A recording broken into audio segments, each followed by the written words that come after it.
Okay, we got Greg Cohn and his pal Unimog. Would you give us your name, Mr. Unimog? Yeah, I'm John Feeser. I'm from Orleans, Virginia. It's good to see you. Now, we're out on the runway here at the Meadows, and we're looking at the 1911 Stoddard-Dayton speed car, powering 50 horsepower. And Greg is going to, in the next scene, tell us why it's important that he take it to Indianapolis tomorrow. Well, we leave in the morning tomorrow for Indianapolis, Indiana, the Indianapolis Motor Speedway, where this coming weekend they are having a celebration of their 100th anniversary of the 500-mile race, and they have invited some vintage race cars to be displayed and be demonstrated. So we're going to take part in that. When was the earliest appearance of a Stoddard-Dayton speed car, or any Stoddard-Dayton at the Indianapolis Speedway, or the Brickyard, as us old-timers know it as? Well, they opened in 1910 while it was still a dirt track, and as I recall, Stoddard did place first in the first event, which wasn't 500 miles. I think it was a 500-mile sprint. But Stoddard figures prominently into Indianapolis Motor Speedway history. Carl Fisher, who was the brains and brawn behind forming the Speedway, was Stoddard's premier dealer. So he of course had Stoddards with him. He used Stoddard-Daytons as pace cars, and Stoddard did place in their first races. So, but by 1911, the Stoddard factory had given up racing. They had lost too many drivers. So the only appearance of a Stoddard at the races after that was as pace car, which it did for several years. That was a dangerous undertaking in those days, wasn't it? When you said lost a lot of drivers. Yeah, fatalities were uncommon out there. Yeah. Unimog, what do you think? Would you take an opportunity to do this? Oh, I think it's a great opportunity for Greg and for everybody to see the Stoddard-Dayton. It's truly a wonderful car. Okay, thank you both. Now I'm going to get you guys to do a walk around. Greg, I got a semi-close-up shot of the cockpit there. Would you point everything out for us? Steering wheel. Yeah, there's some complicated mechanisms beneath that steering wheel. All right. This quadrant beneath the wheel, this is hand throttle. That's advanced. This is spark control for advancing and retarding the ignition spark. This is a mixture control for the carburetor to richen or lean the mixture.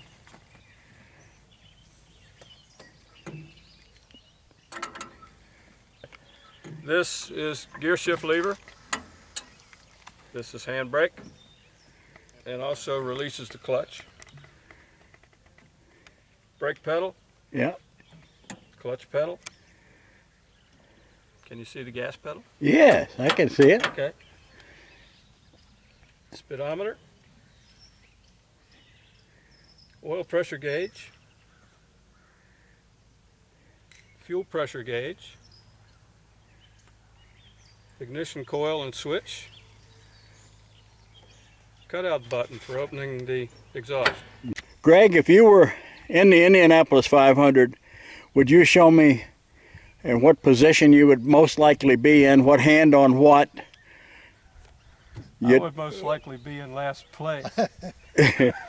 But you'd have both hands on the steering wheel, you'd be in high gear. You bet. And you'd have the floorboard, the pedal all the way to the floorboard, I take it. I bet you. So that would be about like that, huh? Mm-hmm. You'd have helmet and goggles probably. Maybe. If you could afford them. I bet you Unimog could ride with you too. Well, maybe on a good day I would. But yeah, it would certainly be a lot of fun and very interesting. I think so. Yeah. I know I would. I wonder how fast it'll go. What's the top number on the speedometer? Anybody know? 100. What were the racing speeds of those days? Approaching 100 and more. Interesting. And that's a front view, as you can see.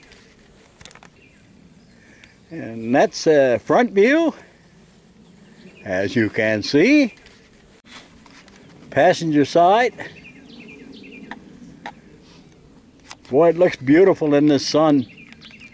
And the aft view with the 1911 Virginia antique or Virginia tag. And that painted tag number there, 7015, is apparently the number that was on this car when it was in a race in or this type of car when it was in a race in Springfield, Illinois. Was that 1910, Greg? That's 1910 Illinois. Yeah, 1910 Illinois, hand-painted license number. In October of 1910, this car, or a car just like it, appeared in a race at the Illinois State Fair in Springfield in this livery, number 17. The car apparently went through a fence and the driver was killed. I have trouble saying his name. I'm going to take a stab at it. Verdenberg.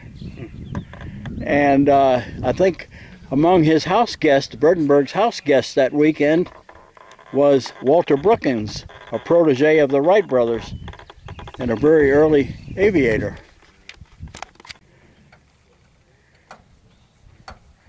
You're pumping the fuel pressure up, right? Correct. And I assume you got plenty of oil in the crankcase so you don't have to transfer any with the other pump. 12 quarts in there. 12? 12.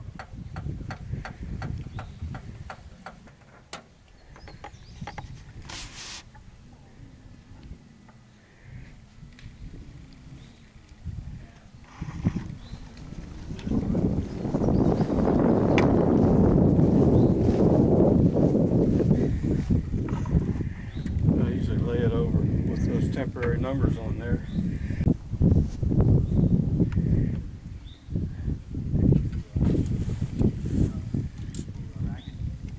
As I recall, he's priming it now.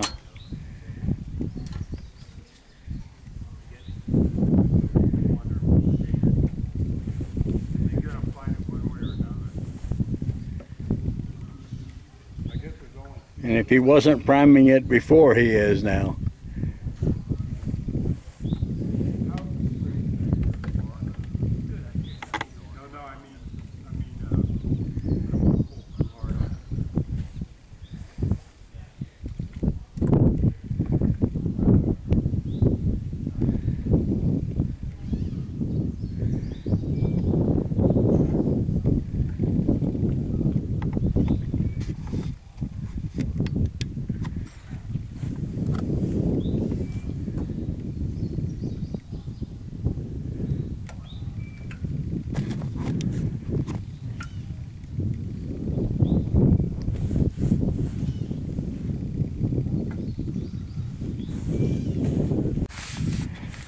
It looks like cork almost, doesn't it? It is, yeah.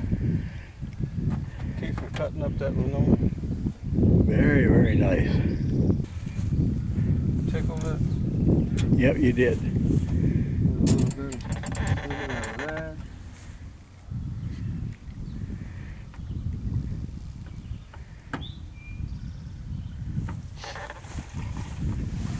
Neutral. So I don't die.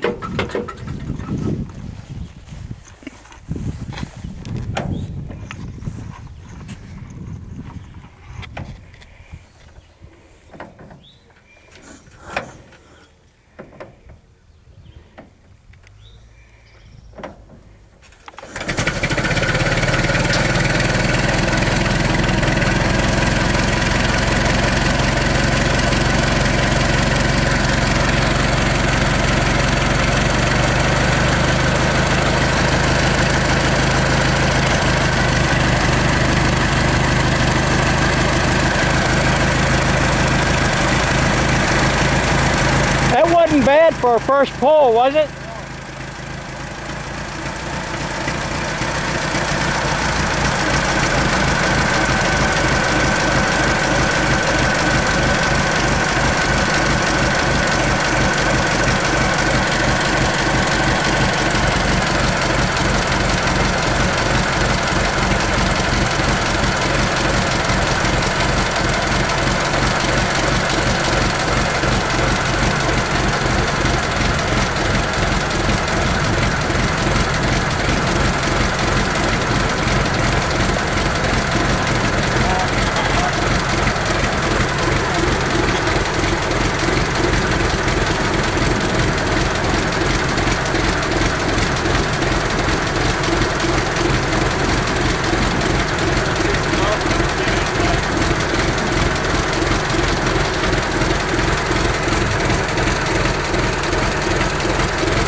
Break off.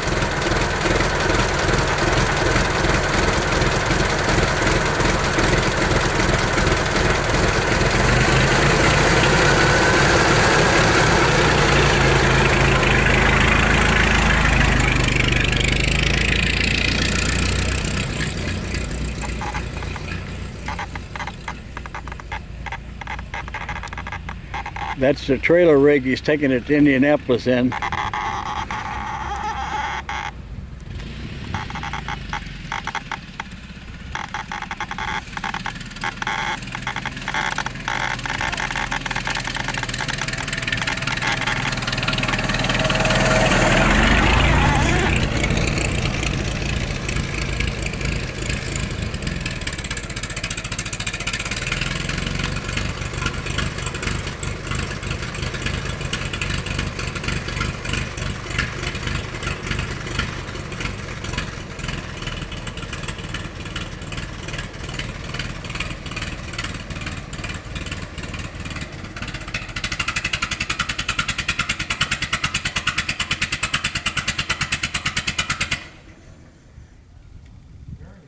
Bravo!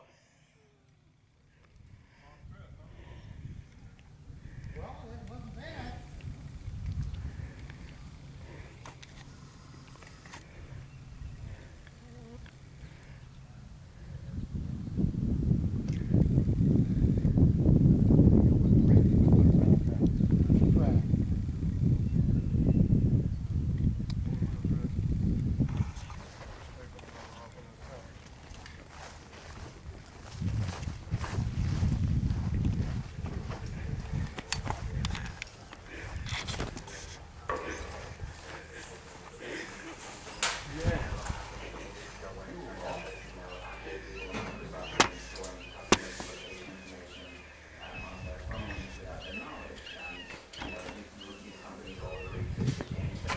Okay, well, I'm going to head. Hey, thanks again, Joe. Yeah, thank you, Jim. See you later. Have a great trip. I will. I'll keep in touch if I can. Okay.